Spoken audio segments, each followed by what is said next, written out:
नमस्कार, मैं हूं आशीष चित्रांशी और आप देख रहे हैं द न्यूज लॉन्चर। हरियाणा में मतदान शुरू होते ही तमाम ऐसी खबरें आने लगी जिनसे बेईमानी कह लें या बोगस वोटिंग कह लें, ऐसी आशंका प्रबल होने लगी है। और सबसे ताजा खबर है जुलाना से। विनेश फोगाट के खिलाफ मैदान में बीजेपी प्रत्याशी जो हैं बैरागी बैरागी का एक वीडियो आया है जिसमें उन्हें वहां के मतदाताओं ने घेर रखा है और उन पर बोगस वोटिंग करवाने का आरोप लगा रहे हैं। साथ ही वो वहां से निकलते हुए नजर आ रहे हैं सुरक्षा कर्मियों के साथ अपने। और लगातार वहां पर मतदाताओं की जो आवाज आ रही है, उस आवाज में ये साफ-साफ सुनाई दे रहा है कि आप मतदाताओं को, बीजेपी के समर्थक मतदाताओं को मतदान करवा रहे हो, साथ ही बोगस वोटिंग भी करवा रहे हो। लेकिन जो कांग्रेस के मतदाता हैं, जो कांग्रेस को मतदान करने वाले लोग हैं, उनको मतदान से रोकने की कोशिश कर रहे हो, आप शासन प्रशासन का दुरुपयोग कर रहे हो, ऐसी बातें उस वीडियो में हैं। हम अभी तक के वोटिंग पैटर्न की चर्चा करेंगे, जो बड़ी खबरें हैं, जो बवाल की खबरें हैं, शर्ट फटने की खबर है, सब पर चर्चा करेंगे। और हमारे साथ इस वक्त हमारे कुछ खास मेहमान जुड़ गए हैं। सबसे पहले हमारे साथ सुरेंद्र भाटिया जी हैं। सुरेंद्र भाटिया जी पल पल नाम से एक मीडिया हाउस चलाते हैं, उनका अपना चैनल भी है। लेकिन ये परिचय नहीं है, परिचय इससे बड़ा है कि 4 दशक से ज्यादा पत्रकारिता का अनुभव है और हरियाणा की सियासत को सबसे मजबूती से अगर कोई समझता है, नब्ज को उसकी, तो उनमें से एक भाटिया जी हैं। हमारे साथ नमस्कार। इंद्रवेश दुहान जुड़े हुए हैं। नमस्कार सर। इंद्रवेश दुहान हमारे साथ जुड़े हुए हैं भिवानी से। अ, अब हम सीधे सबसे पहले वीडियो दिखाते हैं। कंट्रोल रूम, जरा वीडियो दिखाइए जो जुलाना का वीडियो वायरल हो रहा है, क्योंकि उसी से हम चर्चा की शुरुआत करेंगे। दिखाइए। भाई साहब हमारे प्रशासन पर दबाव दे रहा है। काम में आके बीजेपी की वोट तक खुला मार्च कह रहे हैं, लेकिन कांग्रेस का मार्च की तरफ इशारा दे रहा है।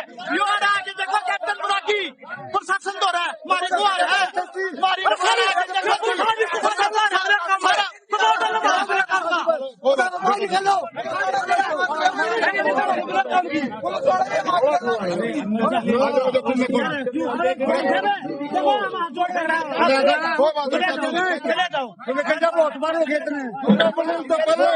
भाई साहब ऐसे बोगस वोट बीजेपी के करवा रहे हैं, लेकिन कांग्रेस का वोट भी नहीं पड़ने दे रहे। लाइन में अपने फादर का गला भी डाल दे रहे, बुढ़ा आदमी का गला भी डाल देंगे। देखो जी, और सारा प्रशासन लेके प्रेशर बना रहे हैं हमारे ऊपर।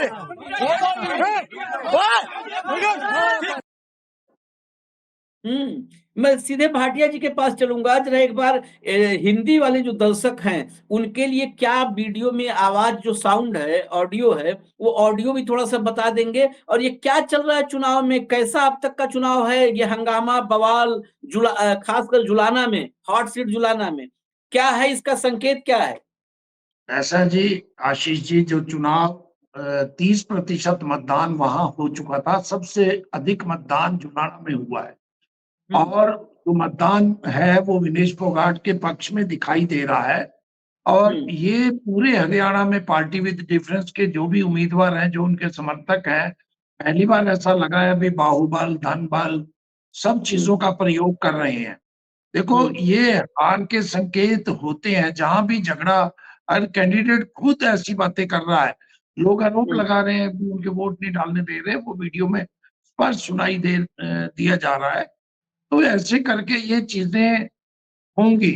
शाम तक कुछ सीटों पे आपको नजर आएंगी, कुछ सीटों के ऊपर जहां पे सबसे अधिक जो मतदान, जैसा कि मैंने बताया, और शाम तक अगर 75% के लगभग अगर मतदान हुआ तो आप देखेंगे 2005 की जो विक्ट्री थी कांग्रेस की 67 सीटें कहीं उसके आसपास ना पहुंच जाए, क्योंकि पिछली बार 68% मतदान हुआ था 2019 में। जब मतदान अधिक होता है तो वो सरकार के विरुद्ध जब होता है, तभी मतदान हरियाणा में 75% के लगभग जाता है, नहीं तो 70 के आसपास रहता है। पिछली बार क्योंकि कांग्रेस की बहुत ज्यादा रुचि नहीं थी, राष्ट्रवाद का मुद्दा था, उन्हें ये लग रहा था कि हम जीत रहे हैं, भारतीय जनता पार्टी जीती हुई थी, कांग्रेस हारी हुई थी, फिर भी भारतीय जनता पार्टी हार गई, पूरा बहुमत से पीछे रह गई। तो इस बार तो लगता नहीं है। जिस ढंग की ये आपने जुलाना की तस्वीरें दिखाई हैं, महम में भी कुछ हुआ है, वहां की भी हम तस्वीरें वीडियो देख रहे थे। वहां इंडिपेंडेंट जो उम्मीदवार हैं वो आरोप लगा रहे थे भी हमारे मेरे कपड़े फाड़ दिए, महम कांड करवाना चाहते हैं डांगी। अब उसकी सच्चाई पता नहीं है किसके साथ उनका झगड़ा हुआ है, लेकिन विनेश फोगाट का जो झगड़ा है वो भारतीय जनता पार्टी के उम्मीदवार के साथ वहां समर्थकों का हुआ है, विनेश का नहीं है। रविंद्र जी शायद भाटिया जी कुछ रविंद्र सिंह सेवराण हमारे साथ जुड़ गए हैं द फोर्थ स्टेट से। कुछ उनके पास अपडेट भी है और दूसरा हम जुलाना पर भी चर्चा उनसे करेंगे। जी रविंद्र सिंह। देखिए, मैं आपको आशीष जी सबसे पहले दिखाता हूँ वोटिंग का हाल। प्रदेश में किस तरीके से लोग इंटरेस्टेड हैं वोट डालने में और कितनी रुचि है, ये आप देखिए। दृश्य में दिखा रहा हूं आपको ताकि हमारे दर्शकों को इस बात का एहसास हो जाए कि हम लोग कितनी मेहनत से उनके लिए क्लिपिंग सब लेके आते हैं। ये देखिए, है ना। पूरे वोटिंग जो है, वोटिंग बहुत शबाब पे है और लोग खूब उत्साहित होकर वोटिंग कर रहे हैं सब जगह पर। और वोटिंग का परसेंटेज अभी तक काफी ठीक है, लेकिन जिन मुद्दों पर यहाँ पर इलेक्शन में भाटिया जी ने जिन बातों का जिक्र किया वही मुद्दे हावी हैं। और देखिए, एक और दृश्य मैं आपको दिखाता हूँ। ये देखिए, महिलाएं कैसे इकट्ठा हो के वोट डालने के लिए जा रही हैं। और ये इस वक्त मैं आशीष भाई झज्जर विधानसभा क्षेत्र में हूँ, जहाँ से जिसको माना जाता है भूपेंद्र हुड्डा का सबसे मजबूत इलाका। उस इलाके की मैंने आपको कुछ गांव की तस्वीर दिखाई है। वोटिंग परसेंटेज यहाँ पर लाजमी है, थोड़ा बढ़ने की संभावना ज्यादा है। और जो इलेक्शन कमीशन ने भी अरेंजमेंट्स किए हैं वो भी बड़े माकूल हैं ताकि जनता ज्यादा आए और वोट डाल पाए। माहौल जो है वो सवेरे से ही उत्साह का दिख रहा है यहाँ पर। लोग अलग अलग विधानसभा क्षेत्रों में जो इन्फॉर्मेशन हमको मिली है उसके लिहाज से मुझे लगता है कि अच्छा वोट परसेंटेज इस बार बढ़ने की संभावना है। और दो मुख्यमंत्री, क्योंकि मैं एक मुख्यमंत्री की बात करूं तो दूसरे की भी करना जरूरी हो जाता है। तो दूसरे मुख्यमंत्री जो आज जिनके हमको संवैधानिक स्थिति का तो नहीं पता वो है क्या, वो नायब सिंह सैनी मुख्यमंत्री हैं कि कार्यवाहक मुख्यमंत्री हैं, हमको इस बात का तो जानकारी नहीं है। लेकिन कम से कम उम्मीदवार हैं वो कांग्रेस बीजेपी के लाडवा से, इस बात की समझ है अपने को। तो वो उनकी सीट तो बहुत फंसी हुई सीट है और वहां से भी अभी मिले जुले समाचार ही मिल रहे हैं। लेकिन भूपेंद्र हुड्डा वाली जो सीट है उस पर जो इंफॉर्मेशन है वो यही है कि उनका वहां पर काफी अच्छा प्रचार उनके पक्ष में हुआ है और उनके पक्ष में ज्यादा मतदान की संभावना भी लग रही है। तो इन्फॉर्मेशन जो अभी मिल रही है कि उत्साहित वोटर्स जो है वो खूब, भाटिया जी ने सही बोला कि लंबा इस बार मत प्रतिशत जो है ना वो ज्यादा जाने की संभावना है। इलेक्शन कमीशन ने बहुत उसके लिए एफर्ट्स किए हैं। सवेरे 4 बजे से इलेक्शन कमीशन के अधिकारी, ऑफिशियल्स और तमाम कर्मचारी लगे हुए हैं और लोग भी खूब उस तरीके से उसी दिशा में वोट डालते हुए फिलहाल हमको दिख रहे हैं आशीष भाई। रविंद्र भाई आपने तस्वीरें भी दिखाई, बहुत बहुत इसके लिए तो स्पेशल धन्यवाद एक्स्ट्रा है। इंद्रवेश दुहान के पास चलते हैं भिवानी, क्योंकि भिवानी से हमें जो खबर मिल रही है, भिवानी में अभी ताजा खबरें हैं, झड़प हुई है भिवानी में। और अनिरुद्ध के बीजेपी के का एजेंट एक है, उस एजेंट ने कुछ आरोप लगाया है। क्या यहाँ पर ये कांग्रेस के तरफ से, कांग्रेस प्रत्याशी पर बीजेपी के तरफ से, क्या ये भाई बहन की जंग है? क्या है अपडेट इंद्रवेश?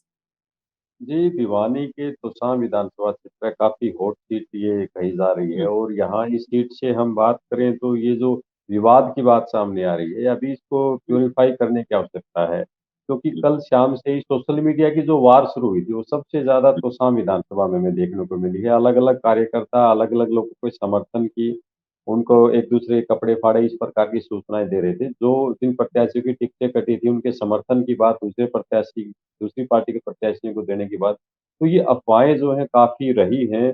मैंने खुद भी उन कैंडिडेट्स जिनकी टिकटें कटी थी, उनसे बातचीत की, क्या इस प्रकार की घटनाएँ हुई हैं? तो उन्होंने इस बात को डिनाई की। तो ये काफ़ी सोशल मीडिया की वार मुझे ज़्यादा लगती है, खासकर तोसाम को लेकर के। और तोसाम के जो दोनों कैंडिडेट हैं, उन्होंने आज भिवानी के गवर्नमेंट स्कूल में ही जो है ये सारी प्रक्रिया अपनाई है। उनसे हमने बात भी की थी, तो उन्होंने यहीं कहा भी शांतिपूर्ण तरीके से जो है मतदान चल रहा है। अभी कुछ ही तकरीबन आधे घंटे पहले ही ये बातचीत हुई। तो इस प्रकार की सूचनाएँ प्रारंभिक तौर पे नहीं आई।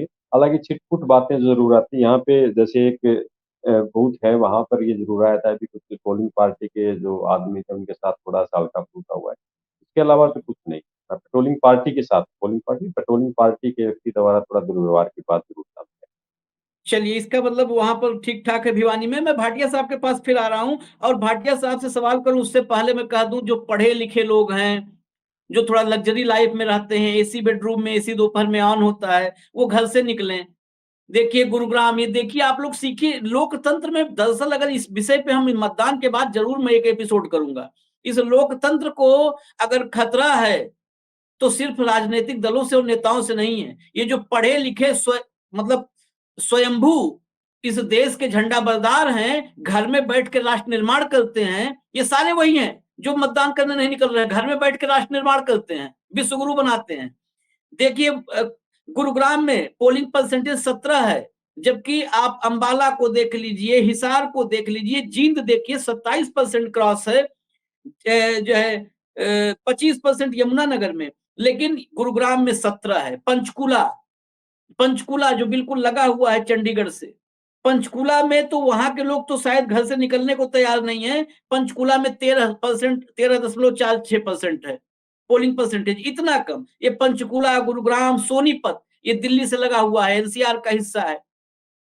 ये इन लोगों को, इनसे खाली आप व्हाट्सएप यूनिवर्सिटी पे ज्ञान लीजिए, राष्ट्र निर्माण कैसे करना है, बस। घर से निकलना नहीं है, लोकतंत्र में जो है अपनी भागीदारी निभाने के लिए इनको नहीं निकलना है। कुछ अपडेट्स और हैं। कैथल में, पुंडरी में, ढाढ़ गांव में एक व्यक्ति 2 बार वोट डालते हुए पकड़ा गया है। इसके अलावा जो चर्चा किया था सुरेंद्र भाटिया जी ने कि बलराज कुंडू ने अपने कपड़े उपड़े फटे हुए दिखाए हैं, लेकिन वहां पर सिर्फ फटे कपड़ों का है जो है विजुअल। वो कैसे फटे, कहाँ फटे, अब तक कोई उसके पीछे हमारे पास एविडेंस नहीं है, उसका वीडियो नहीं है। वो आए फटे कपड़ों के साथ और उन्होंने आरोप लगा दिया भाजपा प्रत्याशी के पिता पर, कांग्रेस प्रत्याशी के पिता पर आरोप लगा दिया। भाटिया जी, ये आज मतलब क्या, इसके पहले भी एक और अपडेट है। महेंद्रगढ़ जिले में नांगल चौधरी में मतदान में वहां पर जमकर मारपीट हो गई है, मुक्केबाज आए हैं एक दूसरे पर। और ओम प्रकाश चौटाला ने इसी बीच कहा है वोट डालने के बाद कि इनेलो सरकार बनाएगी। अब इसी पर चले जाते हैं भाटिया साहब के पास।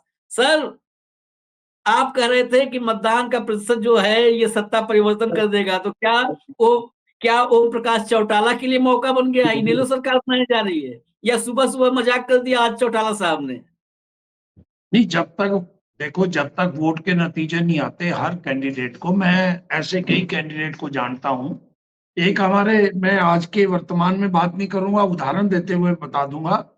एक हमारे मित्र थे, 1991 में चुनाव लड़ा और वो अपने आप को डिप्टी सीएम कह रहे थे, 2 पत्ती पे चुनाव लड़ रहे थे, 267 वोट आए थे। तो कहना चाहिए आपको, जब तक नतीजे नहीं आते,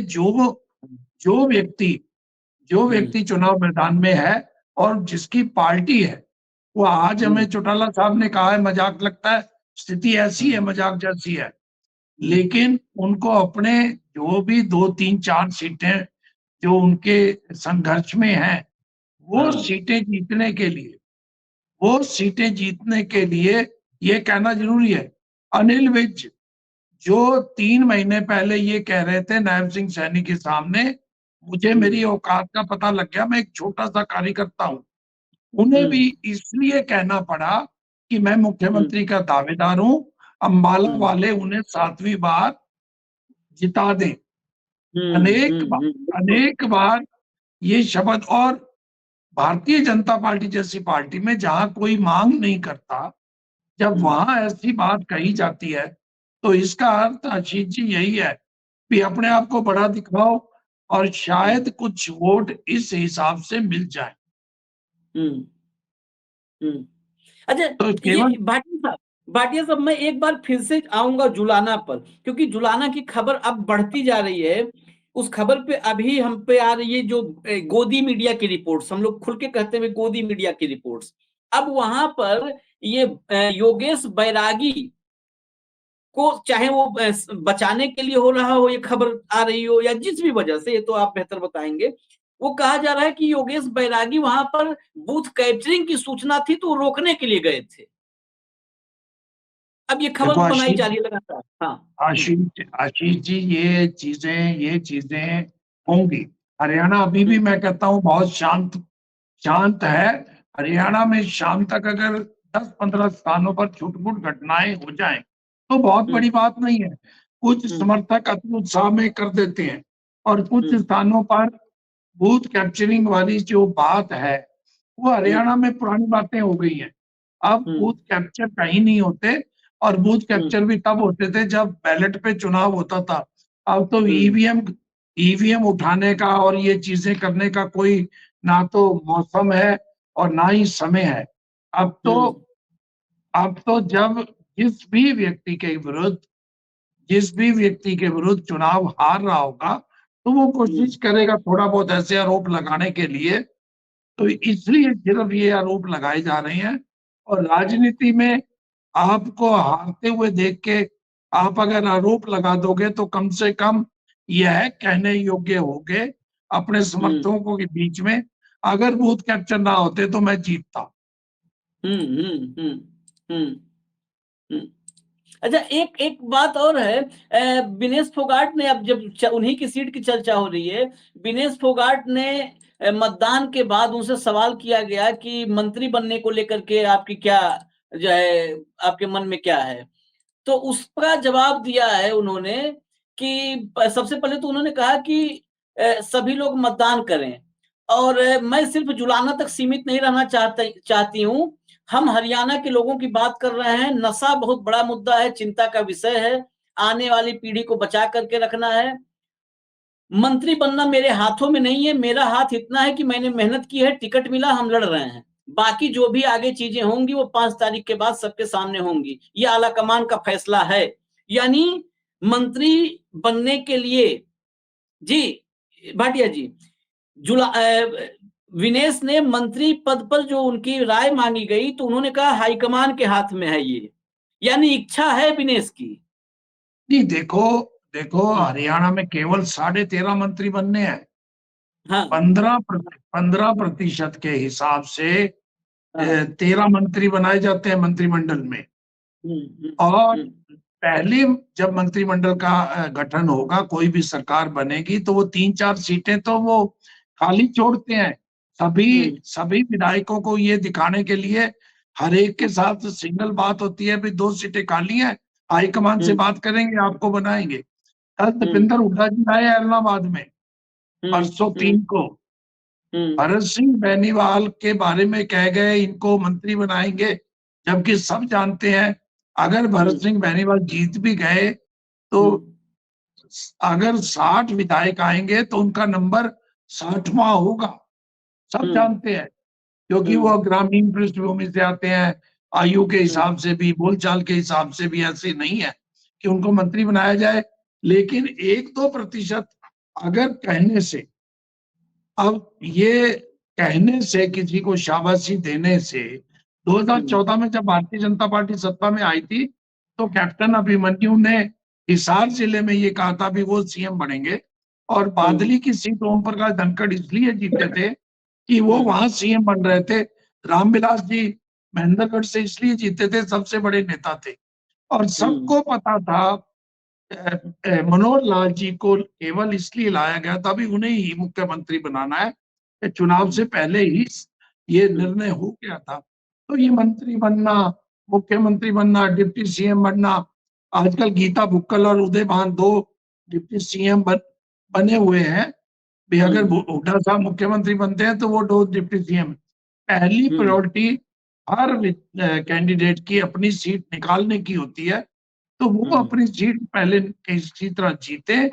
मंत्री तो जो बनने हैं उनमें से कांग्रेस का मंत्रिमंडल अगर बनता है तो मैं 7 आदमी तो अभी बता सकता हूँ कि कौन मंत्री बनेंगे। बता दीजिए, फिर बता ही दीजिए अब आप, जब आप खोल रहे हैं तो। गीता बुक्कल अगर SC 2 बनाए तो उदय भान और गीता बुक्कल मंत्री बनाए जाएंगे। उसके बाद बीबी बत्रा पंजाबी कोटे से आएंगे, पढ़े लिखे हैं, वो बनेंगे। चंद्रमोहन बिश्नोई, अगर शैलजा जी मुख्यमंत्री नहीं बनते तो उनको बनाया जाएगा, पहले डिप्टी सीएम थे, तो एक उनका नंबर आ सकता है। अगर किसी जट सिख को लिया गया, अंबाला जिले से लिया गया, तो निर्मल सिंह का नंबर आ सकता है। और पंजाबी अरोड़े में अगर 2 बनाए गए, क्योंकि पंजाबी समुदाय को साथ जोड़ने के लिए, तो अशोक अरोड़ा कुरुक्षेत्र से जो विधायक बनेंगे, तो आप जोड़ लो अशोक अरोड़ा, बीबी बत्रा, निर्मल सिंह 3, गीता बुक्कल, उदयभान। और उसके बाद अगर जाट में से किसी को लाया जाएगा तो वो रघुवीर कादियान, पुराने बहुत बड़े सीनियर वो रहे हैं। और ब्राह्मण चेहरे में से अगर कोई आएंगे तो कुलदीप शर्मा हो सकते हैं, तो इस प्रकार परमवीर हो सकते हैं जो टोहाना से हैं। तो मंत्रिमंडल में ये 5, 6, 7, 8 लोग जो भी हैं, ये हमारा अनुभव ये कहता है इनका नंबर आने वाला है, क्योंकि सीनियोरिटी भी देखी जाती है, काम भी करना है। और जिस ढंग की सरकार मिलेगी, उस ढंग की सरकार में आपको अनुभव भी चाहिए।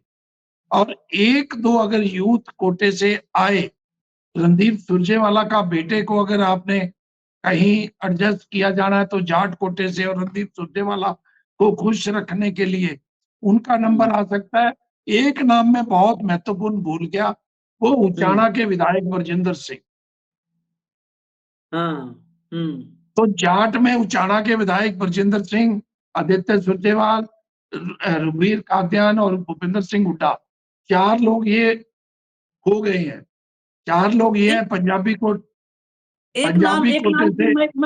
एक नाम बीच में मैं घुसा रहा हूँ, अहीरवाल से भी कोई नाम नहीं अभी आपने चर्चा किया। नहीं, और अहीरवाल से चिरंजीव राव, जो कैप्टन के बेटे हैं और लालू प्रसाद यादव के हैं, तो ये मंत्रिमंडल तो लगभग पूरा हो चुका है। विनेश का नंबर इस बार नहीं आने वाला। आपने आज ही अभी मतदान के समय जबरदस्त पोस्टमार्टम, हाँ आप कुछ कह रहे थे। नहीं, मैं आपको ये अपने अनुभव के साथ जिन लोगों को आपने एडजस्ट करना है, अहीरवाल से अगर आपने किसी को एडजस्ट करना है तो आपको एक मंत्री कम से कम वहां से बनाया जाएगा। एक मंत्री एनसीआर फरीदाबाद से अगर लेना है तो उदय भान जी का, क्योंकि उन्हें, अगर एक चीज मैं और कह देता हूँ, अगर भूपिंदर सिंह हुड्डा मुख्यमंत्री बनते हैं तो उदय भान को मंत्री बनाया जाता है, तो उनका रिजाइन लिया जाएगा। और हो सकता है तुम्हारी शैलजा जी अगर मान गई तो उन्हें प्रदेश अध्यक्ष बनाया जाए, ताकि बैलेंस जो है बराबर रखा जाए। और अगर कुमारी शैलजा मुख्यमंत्री बनती है तो आपको फिर और ढंग से जाटों को ज्यादा प्रतिनिधित्व देना होगा, हो सकता है दीपेंद्र को डिप्टी बनाना होगा। तो ऐसे करके ये देखो क्या होता है चुनाव के बाद। लेकिन मंत्री जो लोग बनेंगे इन 10-12 लोगों में ही बनाए जाएंगे। 10-12 लोगों में। अभी मतदान आधा दिन बीता है, आधा दिन भी नहीं, अभी वक्त काफी बचा हुआ है। लेकिन ये है, इसीलिए मैंने भाटिया साहब का वक्त मांगा था कि बहुत चीजें आगे की तस्वीर भी साफ होने लगती है। ये आगे जो धुंधली तस्वीर है उस पर भी थोड़ा सा हाथ मार देते हैं। मैं एक बार पोलिंग परसेंटेज बता करके एक सवाल लूंगा भाटिया साहब से इस चर्चा को अभी रोकने के लिए।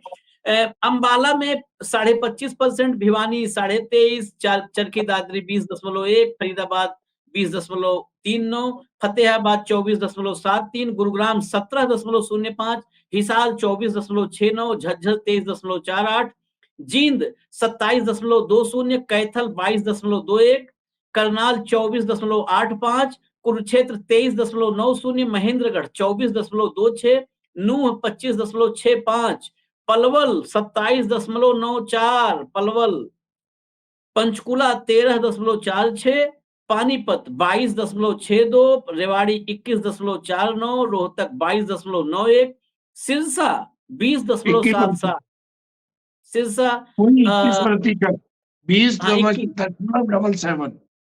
अच्छा 21, सोनीपत 18.84% और यमुनानगर 25.56%। ये पोलिंग परसेंटेज अलग अलग पॉकेट में क्या संदेश इसका है भाटिया साहब? 75% मतदान और 65 से 66 सीटें, जो मैं पहले 57-58 बता रहा था, और मैंने आपकी रिकॉर्डिंग होगी 54 से 66 सीटें बताई थी। हाँ, 54 से 66, अगर 75% ये मतदान होगा हरियाणा में 75%। और मैं एक आंकड़ा और बता के अपनी बात को विराम दूंगा, 19 में 68% मतदान हुआ।